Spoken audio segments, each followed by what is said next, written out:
Hey, welcome back. And today we're going to be talking about sorting. We're going to be doing this 1,000-piece national park puzzle. Now, any good puzzler knows that having a good sorting strategy is key to making doing the rest of the puzzle easy and enjoyable.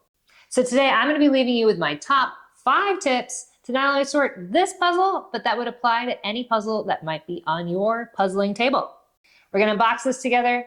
We'll talk about sorting, and then we'll put it together piece by piece, leaving you my overall feedback at the end. Hopefully you'll come away with some stuff that'll help you in your own puzzling habit. All right, let's get this puzzle started and sorted.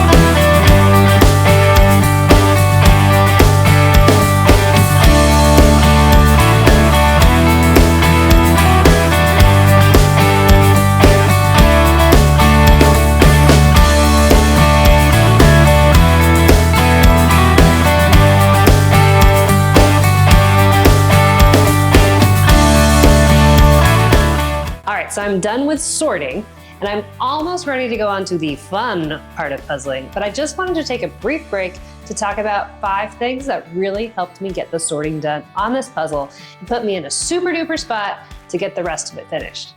So my first tip is going to be the most controversial, and I myself was super against it until I tried it. I always use puzzle trays. I've got this Tidy Boss set of stackable trays, so it comes, I think, with 8, and I can move them apart, and I got it as a gift. But you don't really actually have to spend any money to get bang for your buck on puzzle trays, because you can use other stuff like cookie sheets. Really, anything flat that'll allow you to sort and move the pieces around will do. Sorting trays gives you a ton of flexibility. For example, you could put a different color in each tray. You could change your mind halfway through and move a color out into another tray. I'm not married to keeping sorts of pieces all the way over here. I can pull them within my arm's reach. To me, having trays, whether they're official puzzle sorting trays or cookie sheets or even cafeteria trays, as one viewer wrote in, are like the beginning of having a really flexible sorting method that makes puzzling easy. My second tip probably has more universal acclaim, and that is that edge pieces are king. No matter what puzzle I'm sorting, I'm always pulling out the edge pieces. They're easy to identify, and you can even usually get some matches in before you finish sorting the whole puzzle, which is a nice motivational boost for me. Now, I have an additional strategy that I like to use when sorting edge pieces specifically, that no matter what piece I'm pulling out, I always align the straight part of the edge piece on the same side. Even if I know it's probably going to be on the sides or on the top, I always have the edge piece facing the bottom because it helps me find more matches if I'm looking at everything from the same angle. Now, as with any of these tips, there's always exceptions. If I know that the text would be upside down, so therefore it has to be at the top, I might put it at the top. And if I pick up a corner piece, I might put it in the right corner. But for the rest of them, it makes matching super easy if I've got them all in a unified playing field. Tip number 3, narrow things down fast. Now, I usually like to do 1,000-piece puzzles, and looking at 1,000 pieces at a time is hard. So if there's a kind of piece that I know I could just shove to the side because I'm going to be doing it later, awesome. And even awesomer if it's easily recognizable. Now, for this puzzle, I saw that there was a whole bunch of pieces in the middle that had this thick blue line that were part of this state map. And I know that I don't really want to deal with those until further on in the puzzle. And I saw that that thick blue line was going to be really helpful in identifying these pieces fast. I could kind of go through the pile of the puzzle, see the thick blue line, and I knew where it needed to go. No agonizing, I'm just filing it for later. Now, speaking of my pile of state-esque blue line pieces, you may notice that I didn't even bother to turn these over. They are literally just in a pile. Turning things over requires time, and it requires space. So if I can avoid that for a subset of pieces, I'm pretty happy about it. There's time later. I'm sure I will flip all these pieces over at some point in time, and this will come back to bite me. But for now, I get to set them aside and move on to the part of the puzzle I like best. You can see that even though the United States portion takes up a big part of this puzzle, I only needed one tray to deal with all those pieces. Whereas I decided to go with a different tactic for some other pieces. These ones with the pictures of the animals. And you can see it took me 4 trays to get all those over. Plus with flipping over pieces, it's like a crunch to make sure you have enough space on the tray. I can do that for a little bit, but if I don't have to do it for all 1,000 pieces, I'm a happy girl. Okay, my 5th tip is group like pieces within trays. So I don't have to wait till the end of my sorting to actually start getting some pieces together. And it's really nice when I'm sorting and not even thinking about fitting pieces, when they just kind of come together naturally.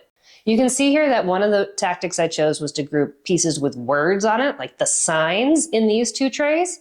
And kind of just as I was going, I put similar colored signs with other colored signs. And here we are at the end of sorting, and I've got a lot of matches already. This is pretty much figured out. Just kind of came together. So I hope those 5 tips help you. I've got a couple honorable mentions. The first one is don't spend too much time on it.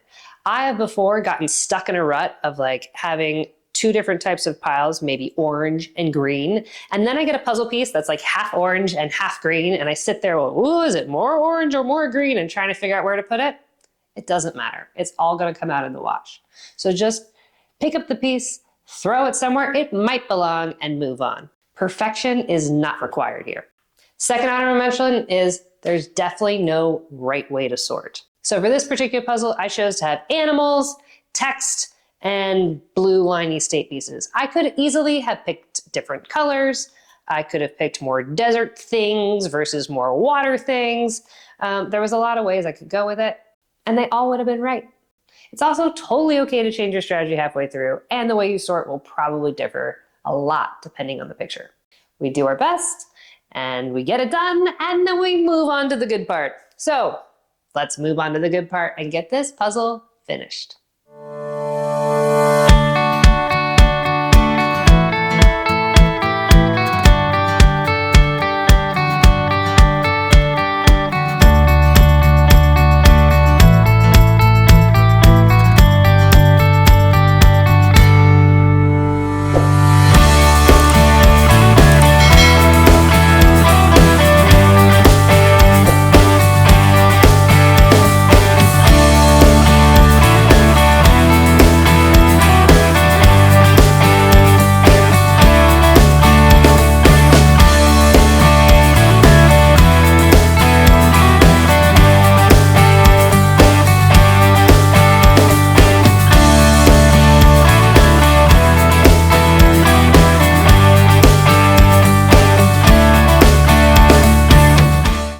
Let's finish this up, but stick around so you can hear about my favorite part about this puzzle and the part that was the most surprising.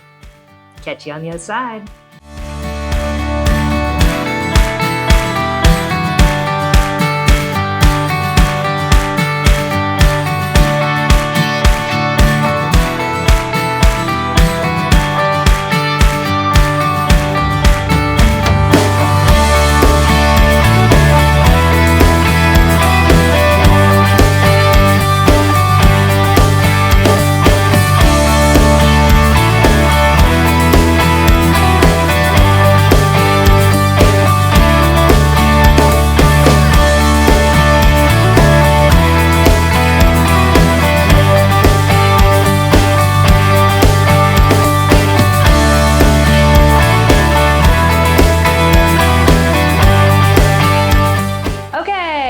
This puzzle done, and I absolutely loved it.